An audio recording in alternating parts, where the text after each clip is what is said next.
Alright, so somebody asked me a couple days ago how I set up my GoPro for studio type situations.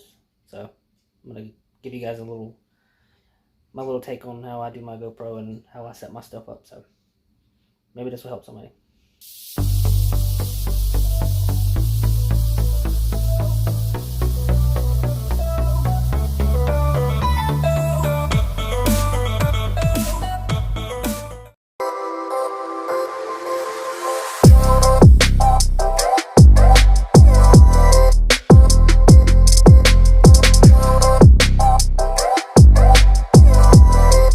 So right now I'm on my GoPro Hero 7 Black. We're in 2.7K, 30 frames per second in linear mode. And I believe we're on Pro Tune. I have the ISO set lowest at 100, max at 800, because I think that's the best settings for it that I've learned. Is it keeps it from being too grainy. So just a little advice if you use a GoPro, that's something you want to keep in mind. And I think I have the sharpness on low. Pretty sure it's on low. I'll put everything below about what all I've got it on. And stuff in the links and all that stuff too. So, but I use my GoPro a lot for just walking and talking head stuff especially. I used to use my cell phone, which was the first thing that I ever used. I bought a Samsung Galaxy S10 Plus, which shoots in 4K 60p, and which does an amazing job. But, you know, the GoPro is much more consistent. It's got a better image quality. There's no pulsating backgrounds. So if you're using a cell phone, just be wary that if you're using it in regular, like just point and shoot mode, it's going to have that pulsating background in the back. You'll notice that the sky has that, it's a little blown out too much. So I learned that using my Galaxy S10, unless you're able to use it in Pro mode, which I do a lot when I've done a couple of videos in here with this backdrop where I use my Galaxy S10 in 4K with use it in Pro mode, so I had the manual focus so that it wouldn't do that pulsing stuff. So just tip, if you're using a cell phone, just be wary. They can be a little hard to work with, but overall, if you're not worried about being perfect, which I'm not either, it's gonna be just fine. I literally filmed an entire round of disc golf with this and my cell phone. And if you're going to use a cell phone, I'd recommend getting this or something similar to it. This is a Dji Osmo Mobile 3. It's just a gimbal for your phone, and it does all kinds of other cool stuff too. It basically just levels the whole entire thing. So if you move it like this, it basically just keeps your image completely flat and straight. So if you're moving a lot, it's going to keep it nice and straight. So definitely get one of those because they're pretty easy to use, and there are some downsides to using it where it only allows you to use certain capabilities, like the front-facing screen where I want to hold it and look at myself at the screen. It only allows me to do it at 1080p 30 frames. My phone is capable of 4K 30 frames, so it only allows certain things, so that kind of sucks a little bit. But if you're just getting started, a cell phone and this is all you're going to need, that's fine. Right now, you can tell the image behind me, it's not the best color because we just have literally the light that's on right now, and this is something that I got into in the past couple of weeks, months, whatever, is lighting. So right now the lighting sucks because I have just that boring yellowish, fluorescent stuff on. So I'm going to turn on my actual softbox and you'll see the big difference. Alright, so that's a dramatic difference in lighting. So if you're ever going to do any indoor stuff, you're going to want to have some kind of softbox. I'll show you what that is here in just a second, but just wanted to show you the difference between one lighting versus the other. There are no lights in this room. It's just a spare bedroom in our condo, and one big softbox. I think it's like 1,000-watt LED. So it doesn't emit any heat to me. I don't get hot over here with it doing that. So if you're going to be doing any kind of talking head videos, that's definitely the way to go. So yeah, go with that for sure. For indoor, just one big softbox will do. I have these other lights. These are, I think it's pronounced Yongo, whatever it is. But they're you can power them with a cable or battery powered. They're pretty powerful, but they're also kind of soft lighting. And they have color temperature changes. You can adjust it from warm to cold or bright to not so bright or whatever. But these are also awesome. I use these for mostly fill lights. Now that I have that, they kind of just fill in the shadows on the side of you. So if I'm over here and I want to, I'll try to show you. If I want to fill in some of the lighting on my face, you can bounce it off of something or try to reduce shadows or whatever it is you're trying to do. It'll do all that. But these are awesome. I'll put links below. They're like 40 bucks a piece, I think, and they come with little mounts and stuff. And you could also stack them on top of each other like that. So you have one big powerful one. Like sometimes I'll put this behind my umbrellas and use these for that, and that gets just as good lighting because they're so powerful. But the batteries die kind of quickly. Within like an hour they die, but they do okay, and they're pretty bright too. So lighting is very important when you're doing like any kind of, unless you have a lot of daylight and are using natural lighting, I definitely recommend doing some kind of softbox or soft LEDs for that. I had to switch to my phone so I could show you this while the GoPro is still recording. This is kind of my setup for my GoPro with my lighting. Just one light. You don't really need it in more than one light unless you want to have like I like having mostly light on one side of my face and then shadows on the other side. It's fine, but that thing gives enough light that you don't really need to worry about that. But my setup here is basically, you got the GoPro Hero 7 Black, and then I've got my Zoom H1N, which is an external recorder. Those are awesome, really good. I've got my Rode Micro, which I think is one of the best mics ever made. I don't care what anybody says. There's all these great, the Rode Pro Video, whatever they all are, it doesn't matter. They're all good, but they're all Rode. And at the end of the day, this is easily the best mic to get.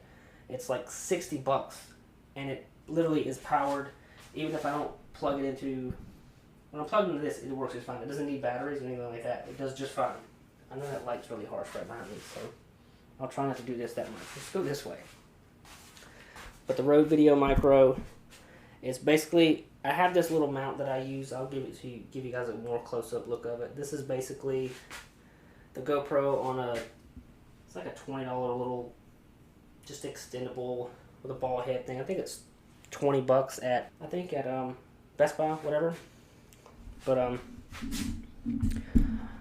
this is how I set up my external audio. So I have 3 different ways that I record audio. You can record from the GoPro. It has decent audio.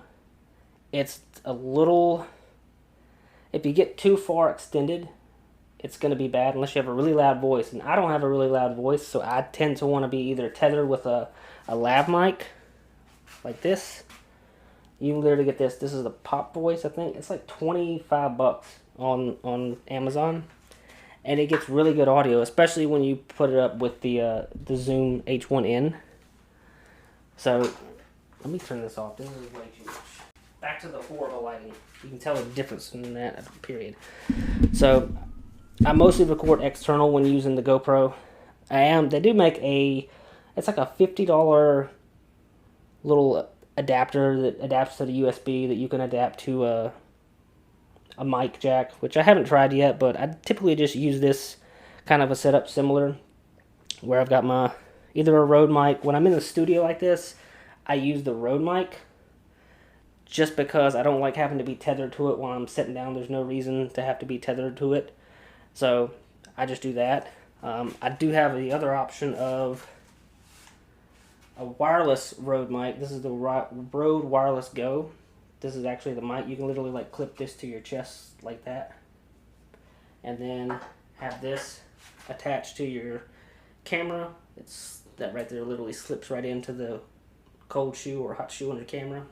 Plug it in, and I could also plug it into my Zoom H1N just like this, which I've done before, and it reaches like really far. So if like you were like, there's been videos where I've been 300 feet away, and I had it's probably very dangerous, by the way, but like this thing will reach the receiver like 300 plus feet away.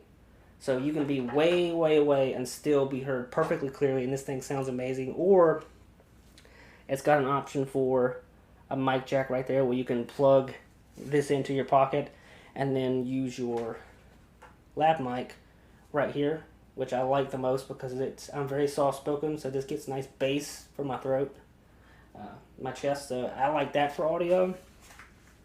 But like I said, in the studio, this is what I use. This is what we're using right now. So this is what you're going to hear. And I will switch over so you can hear what it sounds like on the GoPro with just regular GoPro audio. It's not the best, but it's not bad. I had one time where I recorded something on a GoPro and my audio didn't work for some reason on my H1N. And the GoPro didn't sound too bad. I had it really close to me, so that's one reason why. But basically, a GoPro and an H1N is just, it's easily the easiest way. And my little rig here that I have set up, it's basically this little thing. Movo makes these. They basically have, you have all these different mounts. You have a 1/4 there, a 1/4 there. I don't know what size these big threads are. You've got 1/4 here. All these different ways to put things where you need them. So that's kind of what I use. Usually I will take this. Alright, well, I'll take the time to show you this then. So this is, I bought this separately. I bought 2 of these. These basically this just screws right into the back of the 1/4 of the, basically just a 1/4 screw in. And then this is like a cold shoe mount, which mounts right into that right there. There's another one right there that's mounted in that. So I got that because I decided I liked recording external audio. This is giving me a lot of trouble. Anyway, I loosened it specifically so I could show you that, but anyway, that mounts right onto that. This already has its own mount, so if you have something else you want to mount to that, like a light, you can mount lights on here. You can mount stuff on the side, whatever you want to do. And this is also pretty sturdy. This is actually the steel or the metal one. They make one of these in aluminum, which is lighter weight. Like, this thing is super heavy, like very, very heavy. But yeah, like this, the GoPro is just, this is the little selfie stick that I have for the GoPro, and it just has a 1/4 in the bottom. I screwed it in there when I'm doing this because I have the mic here, H1N screwed in here, and that works just fine. That's all I need. And then I got my tripod that just goes up and down however high I need. So that's really all I need for like something as simple as this if I want to record 4K or use my phone, which I really prefer not to. The GoPro gets better 4K, so that's why I use the GoPro instead of my camera, because my camera doesn't do 4K. GoPro does, and it's very easy. So yeah, that's my little setup. You have the option of swapping out things, whether you want to use an H1N or you want to use the shotgun mic, or you can easily just slide this right into the cold shoe there. It sits right on it just like that. It locks in just like it does onto my camera. Like if I want to record this on use this on my camera, it'll go right into there. And then the wire plugs into the internal mic on the camera. So this is a very easy thing to use. These are kind of expensive. They're like $200 just for this little setup. I found one on sale for like 80 bucks at like a music shop, so I jumped on that real quick.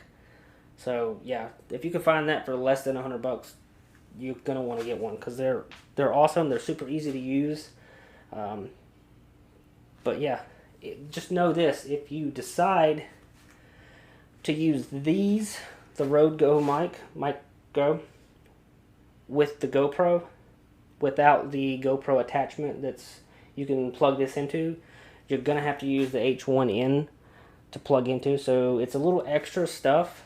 So that's kind of why a lot of times I'll only use the Rode Micro Go with my actual DSLR, because I don't have to have that extra thing with me. This just plugs directly into my DSLR, and then I have the one thing on me. And if I want to use a Lav Mic from that, I can.